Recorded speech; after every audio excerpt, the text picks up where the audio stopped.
السلام علیکم، آپ دیکھ رہے ہیں لبگھر پیغام حدیث پاک۔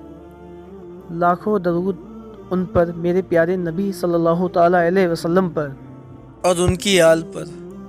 محترم ناظرین اکرام، ہم اس ویڈیو میں آپ کے لیے لے کے آئے ہیں خلیفۃ المومنین حضرت عمر خطاب کا ایک بہت پیارا واقعہ، جسے سن کر یہ واقعہ ہے حضرت عمر فاروق عدل و انصاف کا، جسے سن کر آپ کی آنکھوں سے آنسو جاری ہو جائیں گے۔ یہ واقعہ ایسا ہے جسے سن کر آپ اپنی آنکھوں کو کنٹرول نہیں کر پائیں گے اور آپ کی آنکھوں سے اشک جاری ہو جائیں گے۔ اس واقعے کو سمجھنے کے لیے میری آپ لوگوں سے گزارش ہے، اینڈ تک ضرور دیکھیں۔ اگر آپ کو ویڈیو اچھی لگے تو اس کو لائک کریں، شیئر کریں، بیل آئیکن کو دبانا نہ بھولیں تاکہ ہماری ویڈیو کی نوٹیفیکیشن آپ تک پہنچتی رہے۔ ناظرین محترم، آپ لوگ جانتے ہیں حضرت عمر بن خطاب کی ذات پاک سے کون واقف نہیں ہے۔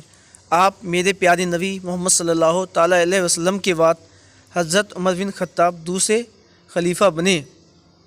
آپ کی دلیری کے قصے بے حد مشہور ہیں، آپ کے عدل و انصاف کے قصے بھی بے حد مشہور ہیں۔ آپ کا انصاف اس پوری دنیا میں سب سے اعلیٰ تھا۔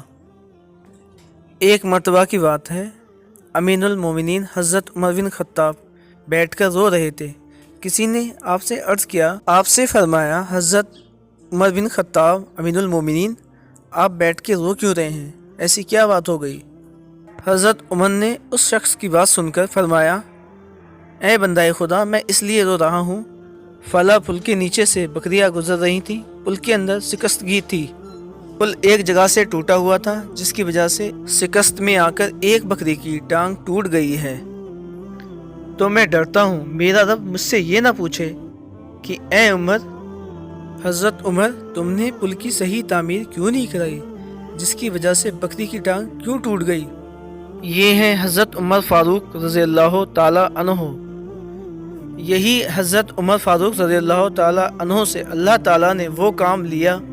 مختصر دور خلافت کے اندر، حضرت عمر کے دور خلافت کے اندر 10 سال 6 مہینے 4 دن حضرت عمر کا خلافت کا دور رہا۔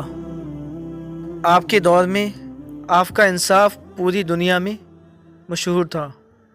آپ نے اتنے ہی ٹائم دور خلافت فرمائی ہے، لیکن کہاں سے چلے مکران بلوچستان کے حصے تک، یہاں تک آپ کی خلافت کی حدود بستی تھی۔ ادھر آرمینیا تک آپ کی خلافت پھیل چکی تھی۔ حمص بھی فتح کر لیا تھا۔ جنگ قاسیہ، جنگ یرموک، ناظر اکرام، یہ ایک ایسی عظیم فتح تھیں۔